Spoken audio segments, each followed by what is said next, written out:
Në fund të qytetit ndodhe një lagje e qetë me rrugë të ngushta. Shtëpi të vogla me kopshte të mbushura me trëndafila dhe njerëz që njihnin njëri tjetrin prej dekadash. Aty nuk ndodhte pothuajse asgjë e pazakon. Çdo mëngjes ishte pothuajse identik me të djeshmin. Në orën 7, zoti Arben hapte dyqanin e bukës. Në 7:30, zonja Mira u iste lulet në verandë. Pak minuta më vonë, pensionistët mblidheshin në parkun e vogël për të pirë kafe dhe për të komentuar lajmet e ditës. Ishte një lagje ku çdo fytyrë ishte e njohur. Nëse një makinë e panjohur hynte në rrugë, dikush e vinte re menjëherë. Prandaj, kur një mëngjes të hënën u shfaq një kamion i madh transporti përpara shtëpisë së vjetër në fund të rrugës, pothuajse çdo perde u hap. Po vjen dikush i ri, tha zonja Mira me zë të ulët, ndërsa shikonte nga dritarja. Brenda pak minutash, lajmi kishte bërë xhiron e gjithë lagjes. Askush nuk e kishte bler atë shtëpi prej vitesh. Ishte bosh, me bojën e zbehur, gardhin e ndryshkur dhe oborin plot bar të egër. Fëmijët e shmangnin sepse thoshin se dukej si shtëpi fantazmash. Por atë ditë gjithçka ndryshoi. Nga kamioni zbriti një burr rreth të 40-tave. I gjatë, i qetë, i veshur thjesht, nuk fliste me askënd, vetëm shkarkonte kutit njëra pas tjetrës. Asnjë familjar, asnjë mik, asnjë buzëqeshje. Kur zoti Arben kaloi pranë tij, ngriti dorën në shenjë përshëndetjeje. Burri vetëm buzëqeshi lehtë dhe tundi kokën. As emrin nuk tha, murmuriti Arbeni. Në mbrëmje, tema e vetme e bisedës ishte ai. Duhet të jetë biznesmen. Jo, duket ish ushtarak. Unë them që është polic. Po sikur të jetë kriminal. Çdo kush kishte një teori.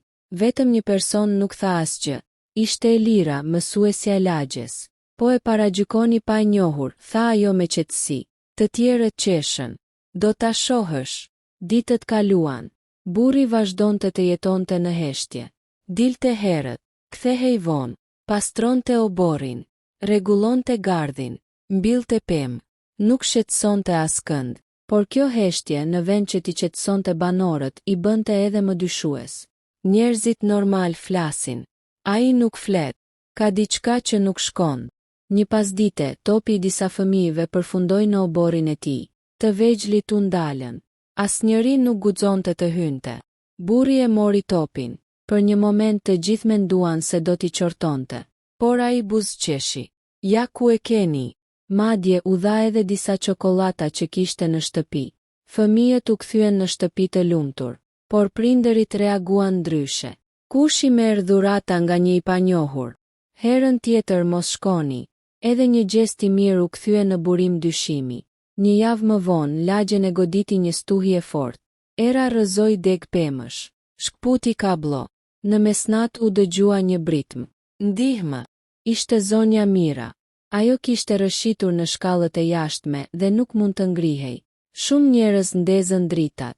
Disa dolën në balkon, por askush nuk guxoi të dilte në shiun e rrëmbyeshëm. Vetëm një derë u hap menjëherë. Ishte dera e fqinjit të ri. Pa thënë asnjë fjalë, ai vrapoi drejt saj. E mbuloi me pallton e tij. E ngriti me kujdes. E futi në makinë. Brenda pak minutash po nisej drejt spitalit. Banorët e pan gjithçka nga dritaret. Asnjëri nuk foli. Të nesërmen Mira u kthye në shtëpi. Këmba ishte thyer. Por mjekët thanë se, nëse do të kishte pritur edhe 20 minuta të tjera në shi, gjendja mund të ishte bërë shumë më rëndë. Kush ju ndihmoi, e pyetën. Ai burri i ri. Në lagje ra heshtje. Për herë të parë, disa filluan të mendonin se ndoshta ishin gabuar. Por jo të gjithë. Sepse atë mbrëmje një makinë e zezë pa targa u ndal përpara shtëpisë së tij. 2 burra me kostume zbritën. Nuk trokitën. Ai i priti sikur i njihte prej kohësh. Biseduan vetëm pak minuta. Pastaj makina u largua. Të nesërmen, e gjithë lagja kishte vetëm një pyetje. Kush ishte në të vërtet fqinji i ri? Të nesërmen në mëngjes, lagja nuk fliste për asgjë tjetër. Njerëzit që zakonisht diskutonin për motin, çmimet e ushqimeve apo ndeshjet e fundjavës, tani kishin vetëm një temë. Burri i ri dhe makina e zezë. Unë e dija që kishte diçka të çuditshme, tha zoti Arben ndërsa vendoste bukët në vitrinë. Çfarë dije, e pyeti Elira. Që nuk ishte njeri i zakonshëm. Elira buzëqeshi. Fakti që dikush ka njerëz që e vizitojnë nuk do të thotë se është i keq. Po pse erdhën natën? Pse nuk hyn nga dera? Askush nuk kishte përgjigje. Dhe kur njerëzit nuk kanë përgjigje, zakonisht krijojnë historitë e tyre.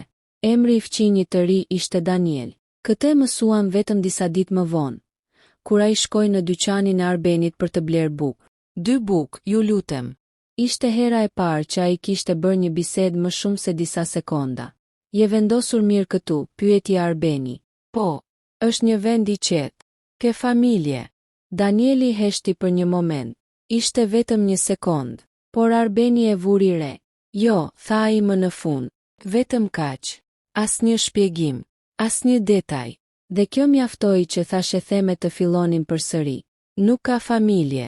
Askush nuk e viziton. Ka ardhur këtu për t'u fshehur. Por ndërsa disa njerëz flisnin, Danieli filloi të ndryshonte gjëra në lagje. Në fillim askush nuk e kuptoi. Ishte diçka e vogël. Ai rregulloi një stol të vjetër në park. Pastaj pastroi një pjesë të kopshtit publik. Pastaj vendosi drita të reja në rrugën që ishte gjithmonë e errët natën. Po pse po bën këto gjëra? Pyeti një banor. Danieli vetëm tha, sepse dikush duhet i bëjë. Për herë të parë pas shumë vitesh, njerëzit filluan të dilnin bashkë. Fëmijët luanin më gjatë jashtë. Të moshuarit uleshin në park. Madje edhe fqinjet që nuk flisnin prej vitesh filluan të përshëndeteshin. Por askush nuk ja jepte meritën Danielit. Ishte më lehtë të besonin se ai fshihte diçka. Një mbrëmje, Elira pa diçka që e bëri të ndalonte. Ajo po kthehej nga puna kur pa Danielin përpara një shtëpie të vjetër në lagje. Ishte shtëpia e familjes Kola, një familje që askush nuk e përmente. Vite më parë, djali i tyre i vetëm ishte zhdukur. Pa gjurmë, prindërit kishin jetuar aty derisa vdiqën. Shtëpia kishte mbetur bosh. Elira pa Danielin të vendoste lulet e porta. Ajo ju afrua. Daniel. Ai u kthye i habitur. Pse je këtu? Ai shikoi shtëpinë. Për një njeri që nuk mundi të kthehej kurrë në shtëpi. Elira nuk kuptoi. Kë njeh nga kjo familje? Danieli nuk u përgjigj. Vetëm mori frym thellë. Një ditë do ta kuptosh. Atë natë Elira nuk fjeti. Kishte diçka në zërin e Danielit. Diçka që nuk ishte thjesht trishtim. Ishte faj. Të nesërmen ajo vendosi ta kërkonte të vërtetën. Shkoi në arkivat e qytetit. Kërkoi dokumentet e vjetra. Dhe aty gjeti diçka që e la pa fjalë. Në dosjen e zhdukjes së djalit të familjes Kola ishte një fotografi. Një djalë rreth 18 vjeç. Dhe poshtë fotografisë ishte emri. David Kola. Elira e pa gjatë. Sepse fytyra në fotografi ishte pothuajse e njëjtë me Danielin. Por kjo ishte e pamundur. David Kola ishte zhdukur 25 vite më parë. Dhe Danieli kishte thënë se nuk kishte familje. Elira mbylli dosjen me duar që i dridheshin. Sepse për herë të parë kuptoi diçka. Ndoshta fqinji i ri nuk kishte ardhur në atë lagje rastësisht. Ndoshta ai kishte ardhur për të përfunduar diçka që kishte filluar shumë vite më parë. Dhe askush nuk ishte gati për të vërtetën. Elira qëndroi për disa minuta duke parë fotografinë në duart e saj. Nuk mund të ishte rastësi. Ajo e njihte fytyrën e Danielit. Kishte folur me të. Kishte parë sytë e tij, mënyrën si buzëqeshte dhe mënyrën si shmangte pyetjet për të kaluarën e tij. Dhe tani, në një dosje të vjetër të harruar në arkivat e qytetit, ajo kishte gjetur një djalë që ishte zhdukur 25 vite më parë dhe që dukej pothuajse identik me të, por kishte diçka tjetër që e shqetësonte më shumë. Data. David Kola ishte zhdukur në moshën 18 vjeçare. Nëse do të ishte gjallë, sot do të ishte rreth 43 vjeç. E njëjta moshë si Danieli. Elira mbylli dosjen ngadalë. Nuk është e mundur, përshpëriti ajo, por sa më shumë mundohej ta binte veten se ishte gabim, aq më shumë detaje fillonin të lidheshin. Shtëpia e vjetër, lulet e porta, fjalët e Danielit, një njeri që nuk mundi të kthehej kurrë në shtëpi. Ajo kishte qenë kaq afër së vërtetës dhe nuk e kishte kuptuar. Të nesërmen në mëngjes, Elira e priti Danielin përpara shtëpisë së tij. Ai po u iste pemët e reja që kishte mbjell. Kur e pa, menjëherë kuptoi se diçka nuk shkonte. Ke ardhur herët sot, tha ai. Elira nuk buzëqeshi. Kam një pyetje. Danieli ndaloi. Pyet. Sa kohë ke jetuar në këtë qytet? Një heshtje e shkurtër ra mes tyre. Jo shumë. Kjo nuk ishte pyetja. Danieli e uli vaditsen. Ai e shikoi në sy. Çfarë ke gjetur? Elira u habi. Nuk priste që ai ta kuptonte kaq shpejt. Si e di që kam gjetur diçka? Sepse njerëzit nuk vinë këtu në mëngjes vetëm për të pyetur për kohën. Ajo mori frym thellë. David Kola. Për herë të parë që kur e kishte njohur, fytyra e Danielit ndryshoi. Nuk ishte frikë, ishte dhimbje. Një dhimbje e mbajtur për shumë vite. Ku e dëgjove atë emër? Arkivat e qytetit. Danieli uli kokën. Për disa sekonda nuk foli. Pastaj tha. Prandaj erdha këtu. Elira ndjeu një dridhje. Ti e David? Ai nuk u përgjigj menjëherë. Shikoi shtëpitë përreth. Rrugën. Pemët. Vendet ku kishte kaluar fëmijërinë. Po. Vetëm një fjalë. Por ajo fjalë ndryshoi gjithçka. Për vite me radhë, banorët e lagjes kishin besuar se David Kola ishte një histori e mbyllur. Një djalë i ri që ishte larguar një natë dhe nuk ishte kthyer kurrë. Policia kishte kërkuar. Familja kishte pritur. Por pas disa vitesh, shpresa ishte zhdukur.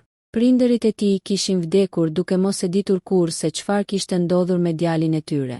Dhe tani ai ishte kthyer, por jo si David, si Daniel. Çfarë ndodhi atë natë? Pyeti Elira me zë të ulët. Danieli u ul në shkallët e shtëpisë. Ishte hera e parë që duke i lodhur. Jo fizikisht, por emocionalisht. Atë natë nuk u zhduka. Elira e dëgjoi me vëmendje. U detyrova të ikja. Detyrove. Danieli heshti. Po. Ai shikoi duart e tij. Isha 18 vjeç. Mendoja se dija gjithçka për botën, por nuk dija asgjë. Çfarë ndodhi? Zbulova diçka që nuk duhej ta zbuloja. Elira priti. Babai im nuk vdiq nga një aksident siç menduan të gjithë. Ajo ngriti vetullat. Çfarë? Babai im kishte zbuluar një mashtrim të madh. Dikush po vidhte para nga njerëzit e lagjes. Kursimet e tyre, paratë e pensionit, gjithçka. Po kush? Danieli e pa drejt në sy. Dikush që të gjithë e njihnin. Një heshtje e rëndra. Një person që askush nuk do ta dyshonte. Në atë moment një makinë kaloi ngadalë përpara shtëpisë. Danieli e vuri re menjëherë. Fytyra ju ndryshua. Duhet të futesh brenda. Elira u kthye. Pse? Sepse disa njerëz nuk duan që e kaluara të dalë në dritë. Makina ndaloi disa metra më larg. Dritarja u ul. Një burr i moshuar shikoi drejt tyre. Elira e njohu. Ishte zoti Arben, por diçka ishte ndryshe. Ai nuk duke i befasuar. Ai duke i friksuar. Atë mbrëmje, lagja mori vesh diçka të pabesueshme. Elira nuk mundi ta mbante sekretin. Dhe kur njerëzit dëgjuan se fqinji i ri ishte djali i zhdukur i familjes Kola, askush nuk e besoi. Disa menduan se ishte një mashtrim. Disa thanë se ishte e pamundur. Por më i trondituri ishte zoti Arben, sepse ai e dinte të vërtetën. Ai e kishte ditur prej 25 vitesh. Dhe kishte heshtur. Kur Elira shkoi ta pyeste. Pse nuk na tregove? Arbeni vetëm uli kokën. Sepse atë natë isha unë ai që e ndihmova të largohej. Elira mbeti pa fjalë. Ti! Arbeni mbylli syt. Dhe nëse ai është kthyer tani, do të thotë që e vërteta që kemi varrosur atë natë do të dalë përsëri. Por askush në lagje nuk e dinte se kthimi i Danielit nuk kishte vetëm një qëllim. Ai nuk ishte kthyer për të kujtuar të kaluarën. Ai ishte kthyer për të zbuluar një tradhti. Një tradhti që kishte prekur çdo familje në atë lagje. Dhe personi që kishte nisur gjithçka ishte ende aty. Për disa ditë pas zbulimit të identitetit të Danielit, lagja nuk ishte më e njëjta. Njerëzit që më pare shikonin nga dritaret me dyshim, tani e shikonin me një përzierje emocionesh. Disa ndjenin keqardhje, disa turp, disa ende nuk besonin. Ishte vështirë për ta pranuar që një njeri që kishin gjykuar pa e njohur kishte qenë dikur një djalë i vogël i asaj lagjeje, një djalë që të gjithë e kishin harruar, por një person nuk kishte harruar. Zoti Arben, ai kishte kaluar 25 vite duke mbajtur një sekret që nuk i përkiste vetëm atij. Në mbrëmje Danieli shkoi te shtëpia e Arbenit. Nuk kishte zemërim në fytyrën e tij. Vetëm pyetje. Arbeni e hapi derën dhe për disa sekonda të dy burrat qëndruan pa folur. Njëri ishte njeriu që kishte ruajtur sekretin. Tjetri ishte djali që kishte humbur gjithçka. Hyj brenda, tha Arbeni me zë të ulët. Danieli hyri. Shtëpia ishte pothuajse njësoj si që mbante mend. Fotot e vjetra, mobiljet e vjetra, era e kafes, gjithçka I sillte kujtime. Ti e dije kush isha, tha Danieli. Arbeni uli sy. Po. Dhe nuk më kërkove kur. Kjo pyetje dhembi më shumë se çdo akuzë tjetër. Arbeni mori frymë thellë. Kam dashur. Atëherë pse nuk e bëre? Sepse për herë të parë pas 25 vitesh, Arbeni duhej të përballej me atë natë. Natën që kishte ndryshuar jetën e një djali. Ishte viti 1999. David ishte vetëm 18 vjeç. Një djalë energjik, plot ëndra, që donte të largohej nga qyteti për të studiuar. Babai I tij, Iliri, ishte një mekanik I respektuar në lagje. Njeri I qetë, I drejtë, por ai kishte një zakon që shumë njerëz nuk e pëlqenin. Ai bënte pyetje. Dhe ndonjëherë, pyetjet e tij zbulonin gjëra që njerëzit donin t'i mbanin të fshehura.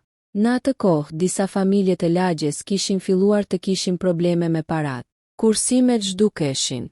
Dokumentet humbnin. Disa njerëz merrnin borxhe që nuk I kishin kërkuar kurrë. Askush nuk e kuptonte se çfarë po ndodhte. Derisa Iliri filloi të hetonte. Ai zbuloi se dikush po përdorte besimin e banorëve kundër tyre. Dikush që të gjithë e njihnin. Dikush që të gjithë e konsideronin mik. Babai yt e kishte zbuluar të vërtetën, tha Arbeni. Danieli dëgjonte pa lëvizur. Kush ishte? Arbeni heshti. Ishte momenti që ai kishte frikë ta thoshte për 25 vite. Mentori. Danieli ngriti kokën. Mentori. Ishte emri I njërit prej njerëzve më të respektuar në lagje. Ai kishte pasur një zyrë financiare. Ndihmonte njerëzit me dokumente. Me kredi, me investime, të gjithë I besonin. Ai, pyeti Danieli me mosbesim. Po, por ai ishte shoku I babait tim. Arbeni uli kokën. Prandaj ishte kaq e lehtë për të. Iliri kishte zbuluar se mentori kishte manipuluar dokumente dhe kishte marrë para nga njerëzit pa dijenin e tyre. Por kur u përpoq ta ekspozonte, gjithçka ndryshoi. Një natë Iliri u zhduk. Të nesërmen makina e tij u gjet larg qytetit. Policia tha se ishte një aksident. Familja u detyrua ta pranonte. Por David nuk e besoi kurrë. Ai kishte parë diçka atë natë. Dhe kjo ishte arsyeja pse duhej të largohej.